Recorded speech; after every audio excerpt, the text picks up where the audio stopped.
I got a job today, writing for the Jackson Journal. Great. You can write my obituary. Charlotte Phelan, dead. Her daughter, still single. Hi everybody, I'm Tim Estiloz here with popular actress Emma Stone, star of the new film The Help, and I have to tell you, this was an incredible film. I really enjoyed the experience. Oh, that's great. I'm so glad. Now, you are known for doing a lot of films earlier that are sort of lighter fare, you know, much more fun. This was at least one of your first forays into something a lot more serious. What was that like for you and how challenging was it? It was an incredible experience. It was the story was a kind of a no-brainer to want to be a part of. It was instantly, it instantly attracted me. But in terms of, character-wise, playing the character, it feels similar whether it's comedy or drama in that sense. I mean, I always have trouble putting it kind of in a genre, but, you approach it kind of from the same place, so it didn't really feel too daunting in that task, and it was, the same kind of approach. We didn't ever think you'd leave Ole Miss. It does take 4 years, Jolie. What really sets this film apart is that it takes place from a different kind of perspective than we've seen in terms of depicting the civil rights movement. I mean, we're seeing the domestic help that really people didn't speak about, didn't talk to. Right. Isn't that true? Yeah, absolutely. And it's a very personal story. It's a small story about a big issue. These women raise white children. We love them and they love us, but they can't even use the toilets in our houses. Minnie, are you in there? You are fired! You said to write about what disturbs me, particularly if it bothers no one else. I'd like to write something from the point of view of the help. I want to interview you. No maid is ever going to tell you the truth. That's a hell of a risk to take in Jackson, Mississippi. That's what resonated with me. I think Catherine and now Tate have just captured a voice that has so long been silenced, and it gave strength to and an homage basically to these women who have inspired a generation. I think courage isn't just about being brave. It's about overcoming fear and daring to do what is right for your fellow man. Well, you grew up at a time when obviously segregation of this type doesn't exist. So how enlightening was it for you as an actress to touch and work with this sort of source material? I knew a shockingly limited amount about this era. I went to public school, and I think that I learned the story of Rosa Parks and the story of Martin Luther King Jr. That was about it.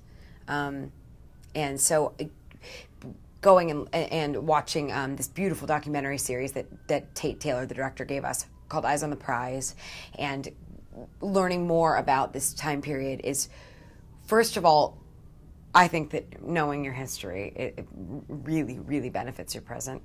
And secondly, I cannot even wrap my mind around the fact that it existed. To this day, it does not feel like reality to me.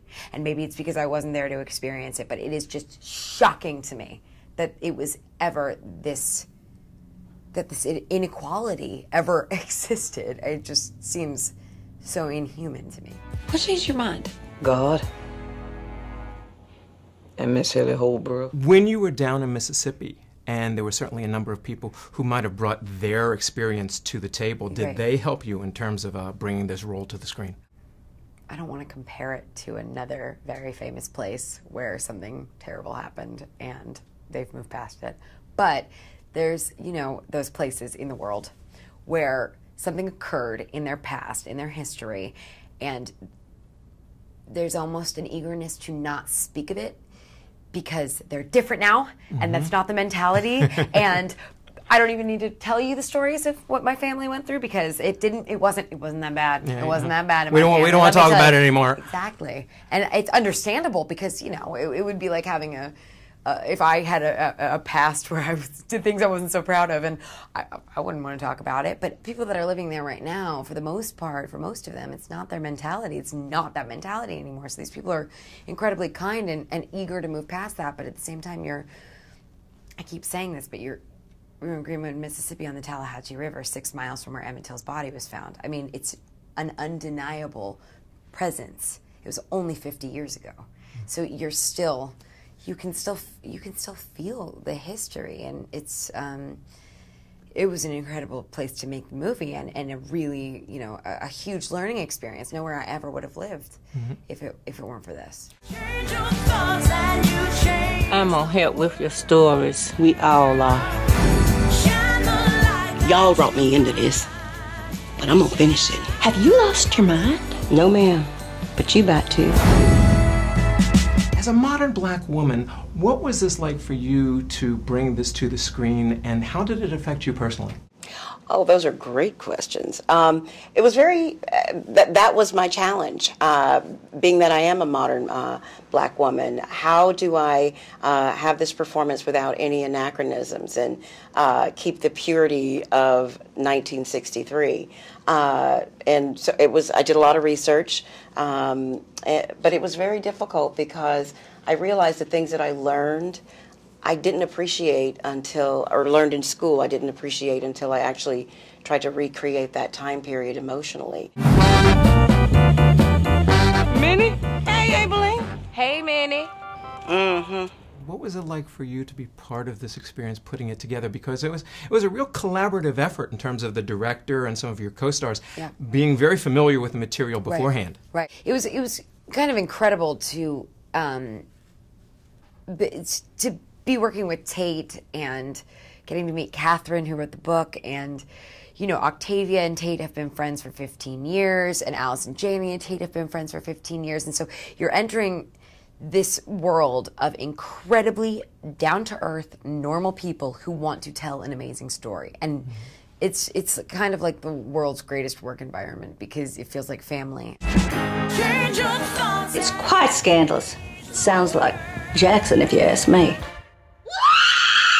Is there a part of Skeeter that you relate to personally? Your personalities in terms of her being strong-willed and ambitious? Yeah, I would say we're both pretty strong-willed. We're both very curious, and I think we're both kind of idealistic in a way, and have this, I mean, the audacity in the idea of writing this book, and that, you know, in a scene where she says, Aileen, I want to interview you. Isn't that exciting? You know, the fact that she thinks Abileen's going to jump on that bandwagon right away and then doesn't understand why she wouldn't I mean, Abilene is being completely realistic and intelligent in that process, and then finally kind of gives into that passion, and Abilene, you know, single-handedly makes this book what it is. Skeeter could never tell this story, you know, by herself, and I think I definitely have that kind of, wouldn't that be great? And people are like, you are out of your ever-loving mind. Thank you very much for making this film. Thanks very much. It's a pleasure meeting you. Thanks so much. And we've been talking with Emma Stone of the new film, The Help. Go out and see it. I'm Tim Estiloz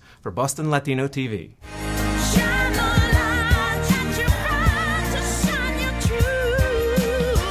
You tell Abilene. Do I have plans for her? You're a godless woman.